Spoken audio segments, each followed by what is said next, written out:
Jangan lupa tekan tombol subscribe dan tombol lonceng untuk mendapatkan notifikasi video yang terbaru.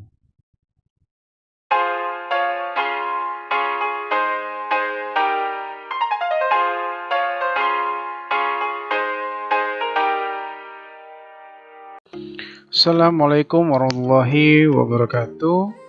Oke, hari ini kita akan membahas tentang limit ya.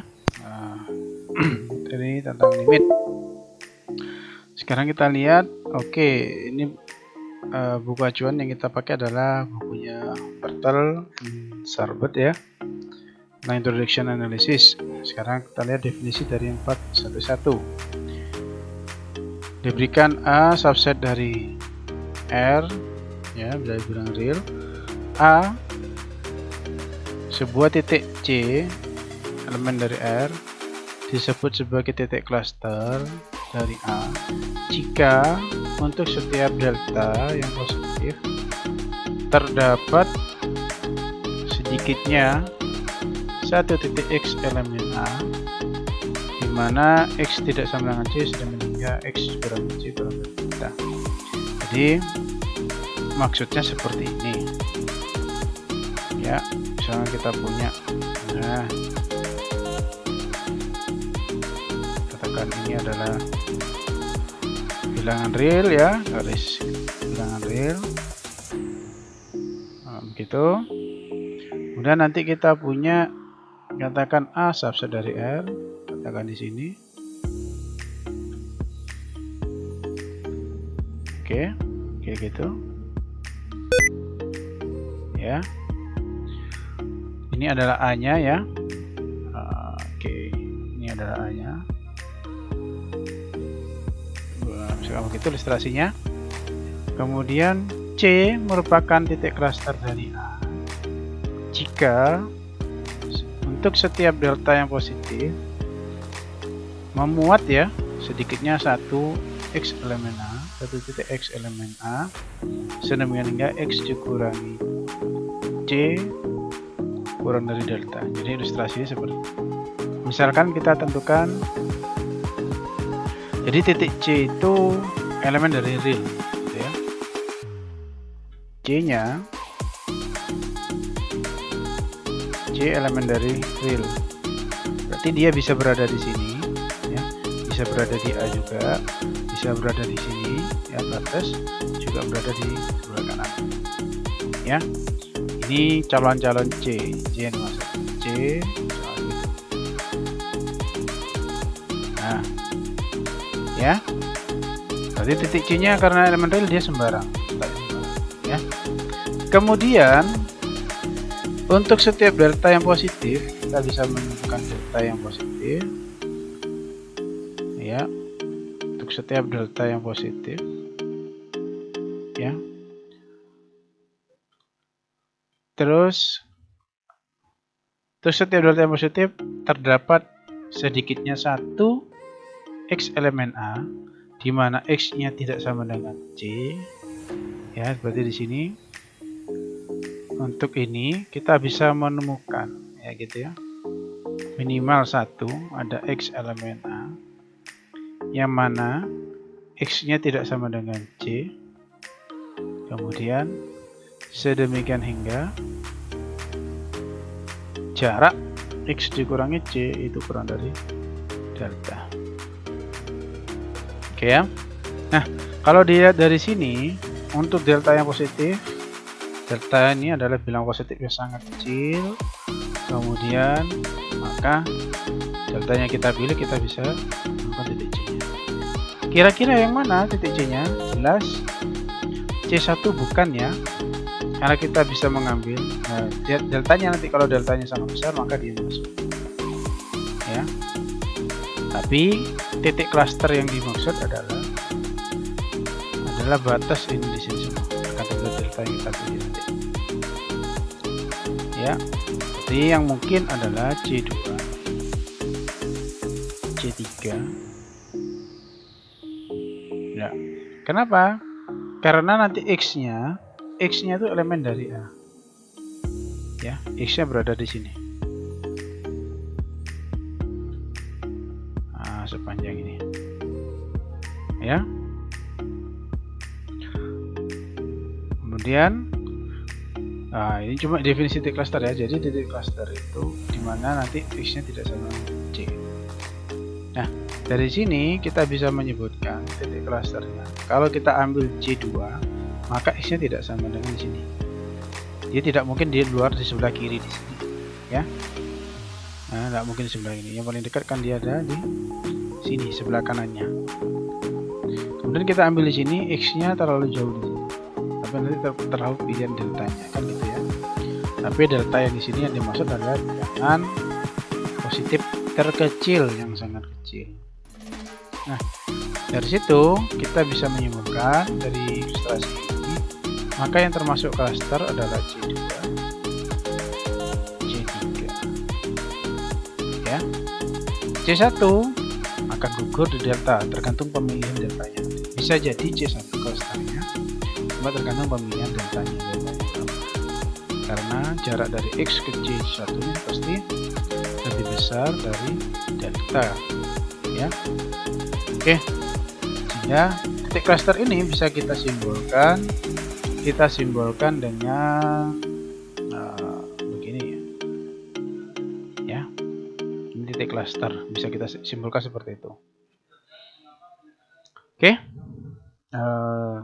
berarti dari sini kita sudah paham ya, titik cluster itu adalah kita bisa menemukan, diambil sembarang titik C di R, kita bisa menemukan X kita bisa menemukan minimal 1 X di elemen subset dari R dan jaraknya kurang dari delta. Oke, kita lanjut.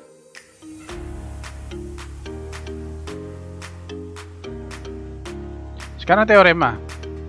Sebuah bilangan C elemen R disebut titik cluster subset dari A, ya, A subset R jika terdapat barisan AN di A dengan limit AN sama dengan C. AN tidak sama dengan C for all n. Oke.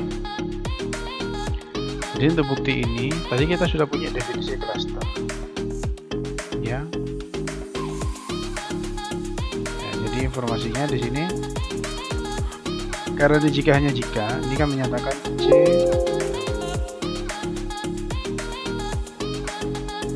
C elemen dari ya, kemudian dia merupakan titik cluster.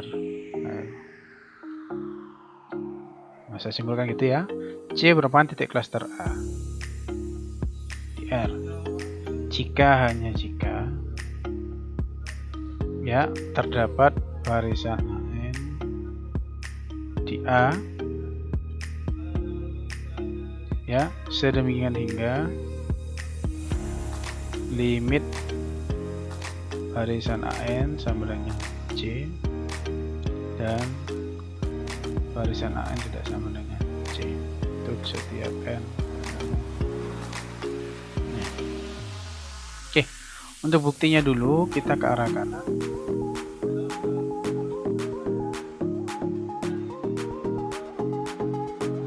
Oke, C elemen cluster ini berarti kan dia tadi untuk setiap delta yang positif kan gitu.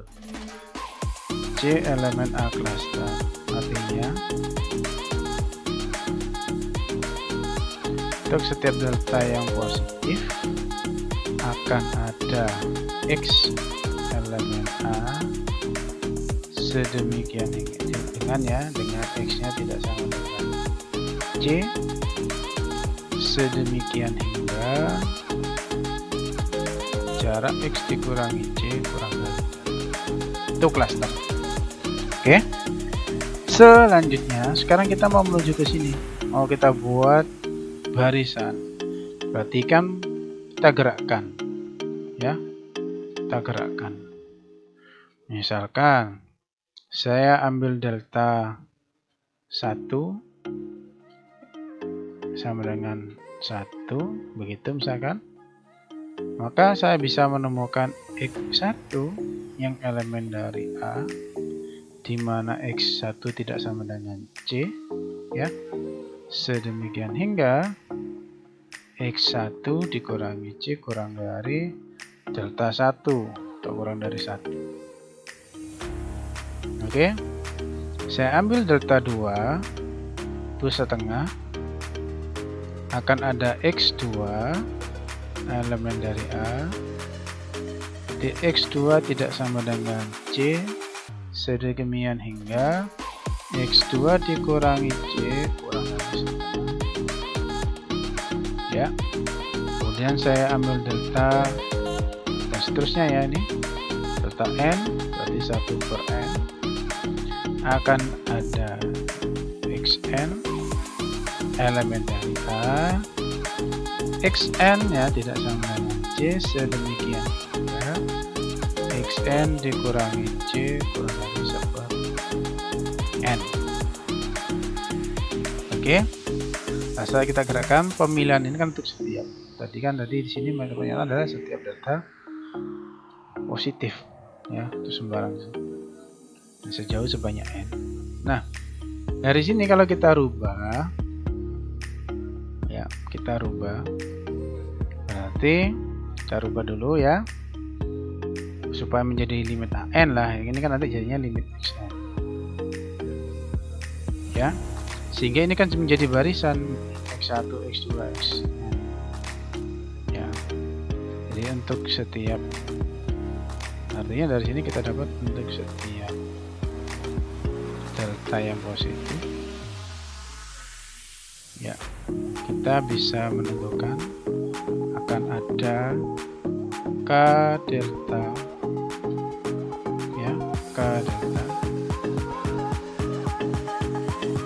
yang positif semikian hingga untuk setiap N elemen bilangan asli yang mana N-nya lebih besar dari K delta akan berlaku kalau gitu ya, akan berlaku ya, akan berlaku tadi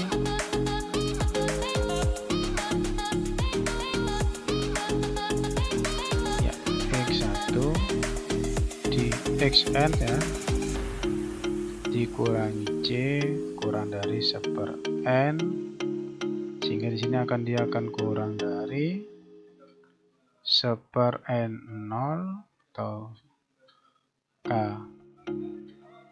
delta kurang dari, ini tinggal kita buat 1 per epsilon ini ya, 1 per epsilon 1 per delta sorry. Nah, kita pakai delta maka sama dengan delta, terbukti. Jadi 1 per K deltanya kita ambil 1 per delta. Oke, jadi kesimpulan ini dengan kata lain ini ya, karena Xn kurang C kurang dari delta, dengan kata lain ya, limit barisan Xn sama dengan C, dimana Xn-nya tidak sama dengan C untuk setiap N elemen N. Nah, kenapa saya menggunakan simbol X ini? Kita mengeturunkan dari sini ya, kita ngeturun dari sini. Dari sini kita tulis dipilih delta 1, nah, sehingga kita tinggal melengkapi saja nih, dipilih delta 1 sehingga untuk setiap ini ya kita bisa menemukan. Artinya barisan yang kita tentukan ini kita konstruk. Oke, bisa dipahami? Sedangkan arah yang terbalik begini, kalian coba ya. Oke, terima kasih atas perhatiannya. Ini terkait materi titik cluster, definisinya. Ini akan menjadi sangat penting kalian pahami untuk lanjut ke materi limitnya. Terima kasih. Kami akhiri. Wassalamualaikum warahmatullahi wabarakatuh.